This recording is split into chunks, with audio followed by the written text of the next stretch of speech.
올라 아토입니다. 반갑습니다. 오늘 새벽 2시 애플 스페셜 이벤트가 있었습니다. 하드웨어의 혁신이라기보다는 플랫폼의 혁신. 네, 저는 그렇게 말씀드릴 수 있을 것 같습니다.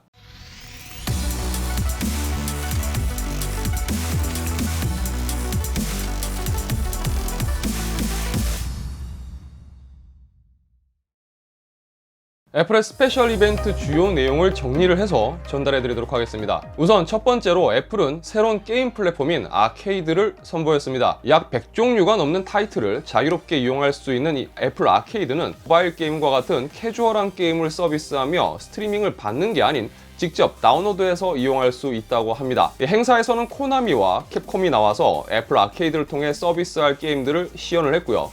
모바일 게임답지 않은 이 고퀄리티의 게임 시연을 보여주었습니다. 애플 아케이드는 9월 19일부터 150개국 이상에서 서비스가 시작되고요. 최대 6명의 사용자 그룹이 단 하나의 구독 계정을 통해서 사용을 공유할 수 있고요. 월 이용 요금은 4.99달러입니다. 서비스 시작 후 한 달간은 무료 체험이 가능하다고 합니다. 자, 다음으로 애플 TV 플러스가 소개되었습니다. 애플은 이제 하드웨어뿐만 아니라 이 컨텐츠 플랫폼 사업에도 공격적으로 진입을 하기 시작하는 게 애플 아케이드뿐만 아니라 애플 TV 플러스에서 확인이 되었는데요.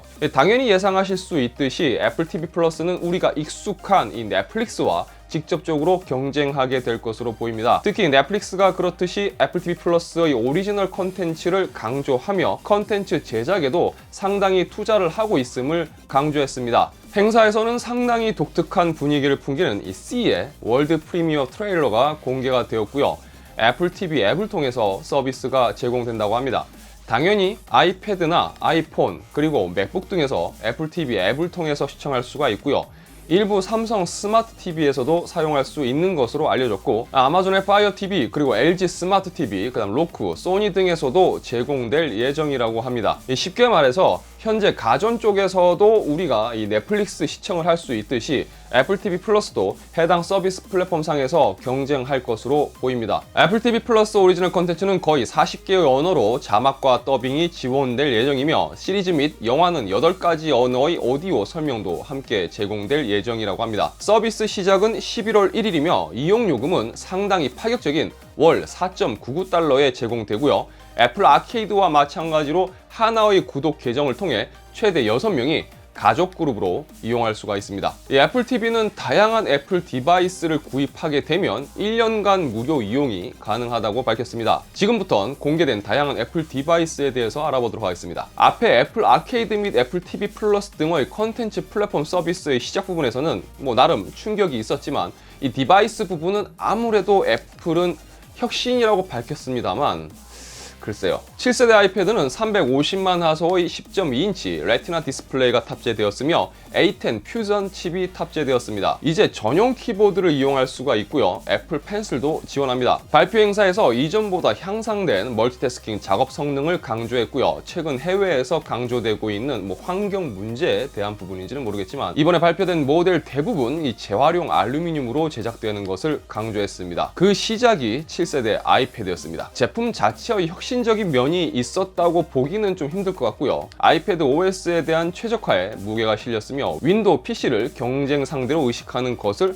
행사에서 아주 대놓고 보여주는 모습을 볼 수가 있었습니다. 좀 더 공격적인 표현으로 윈도우 PC보다 2배의 성능을 제공할 수 있다고 표현하기도 했고요. 와이파이 모델은 329달러고요. 주문은 오늘부터 시작을 했고요. 제품은 9월 30일에 만나볼 수가 있습니다. 새로운 애플워치 핵심은 이제 Always On 디스플레이를 지원합니다. 그리고 나침판을 내장합니다. 애플워치 시리즈 5는 이미 우리에게 익숙해진 웨어러블 스마트 기기의 딱 그것을 따라가고 있는 모습을 보여주었습니다. 아쉬움이 있다면 기기의 기능적인 혁신성은 제가 보기에 상당히 떨어졌습니다. 애플에서 행사에서 강조했던 주변 소음 정도를 체크해서 좀 더 쾌적한 환경을 제한하는 애플 히어링 스터디나 심박 센서의 활용도를 좀 더 끌어올리는 하트 무브먼트 스터디 등 여러 헬스 관련 모니터링을 기반한 프로그램에 강화는 의미가 있었지만 이 부분은 뭐 사실 여러 회사에서도 추구하고 있는 웨어러블 기기의 트렌드이기 때문에 혁신적이라고 보기는 좀 어려웠습니다. 화면을 항상 유지하기 위해 새로운 저전력 시스템이 탑재되었고요. 가격은 GPS 모델이 $399,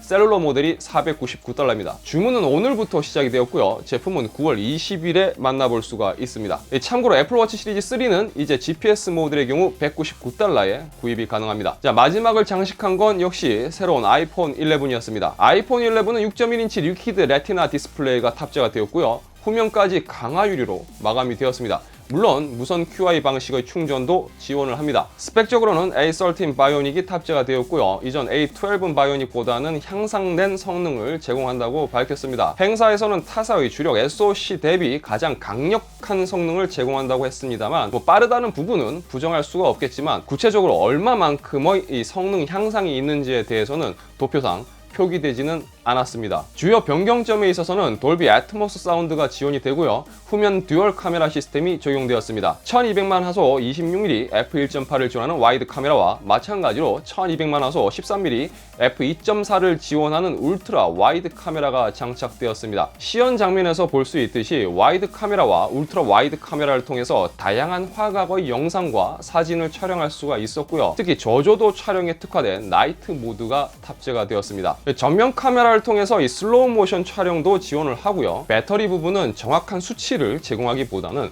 이전 세대의 아이폰 XR보다 1시간 정도 더 사용 가능하다는 정도로 이 배터리 용량 혹은 효율이 향상된 것을 어필했습니다. 컬러는 화이트, 그린, 옐로우, 퍼플, 블랙, 레드로 출시가 되고요. 가격은 $699입니다. 뭐 이렇게 새로운 아이폰 11의 공개가 끝나는가 싶었는데 애플은 트리플 카메라를 장착한 아이폰 11 프로 모델을 공개합니다. 아이폰 11 프로는 두 가지 모델로 나옵니다. 5.8인치의 프로 모델과 6.5인치의 프로 맥스입니다. 프로 모델에서는 디스플레이가 바뀝니다. 올레드 디스플레이를 탑재했고요. 200만 대 1의 명암비를 가집니다. 또 최대 1200니트의 밝기 값을 가집니다. 애플에서는 슈퍼 레티나 XDR 디스플레이라고 이름을 밝혔습니다. 프로의 경우 돌비 애트모스와 돌비 비전 그리고 HDR10을 지원합니다. 후면 카메라의 경우 프로는 1200만 화소 52mm f2.0의 텔레포토 카메라가 추가가 되었는데요. 쉽게 설명해서 아이폰 11의 카메라에 좀 더 타이트한 이 줌 카메라가 하나 더 추가되었다고 생각하시면 될 것 같습니다. 아이폰 11 프로의 경우 $999, 아이폰 11 프로 맥스의 경우는 $1099이며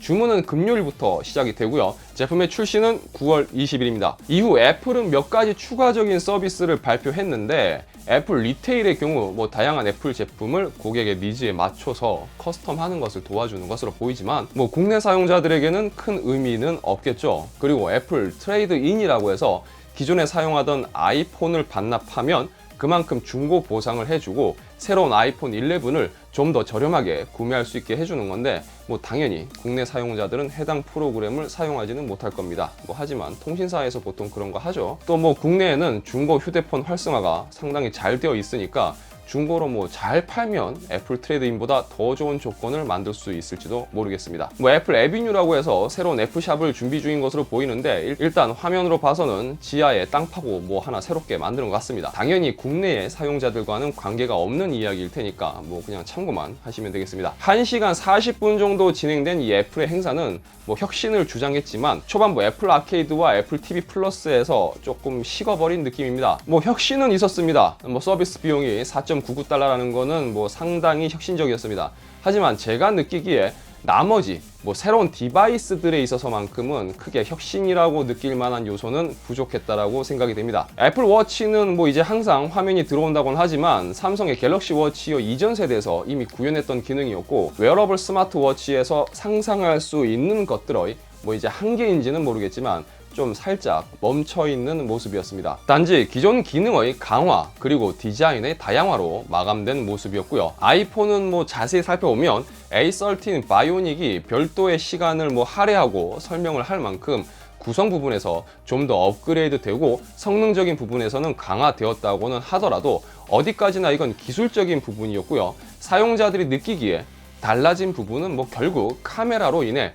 향상된 사진과 동영상 부분 딱 요 정도였습니다. 게다가 5G 모델의 부재와 디자인적으로도 그렇고 사용자가 체감할 수 있는 부분에서의 혁신성은 부족한 것이 아닌가 라는 생각이 들었습니다. 성능 향상을 주장하고 있지만 구체적인 수치 공개는 없었고요. 배터리 부분 역시 용량이 늘어난 것인지 효율이 좋아진 것인지 뭐 좀 애매한 표기 부분도 아쉬움이 남았습니다. 어차피 애플은 하나의 문화라는 이야기가 있습니다. 어찌되었든 애플 감성이라는 게 있고 그 감성에 만족하는 사용자들은 이번 애플의 신제품 발표에 나름 열광했을 거라고 생각됩니다. 하지만 기술이 그리고 혁신이 늘 함께 할 수는 없다라는 것을 이번 발표에서 다시 한번 느끼는 자리가 아니었을까 생각해 봅니다. 이번 영상은 여기까지입니다. 영상이 유익하셨다면 좋아요를 눌러주시고요. 새로운 영상 함께 하고 싶으시다면 구독과 알람 설정도 함께 해주시면 감사하겠습니다. 저는 다음 영상에서 다시 인사드리도록 하겠습니다. 시청해주셔서 감사합니다. 지금까지 아토였습니다. 안녕.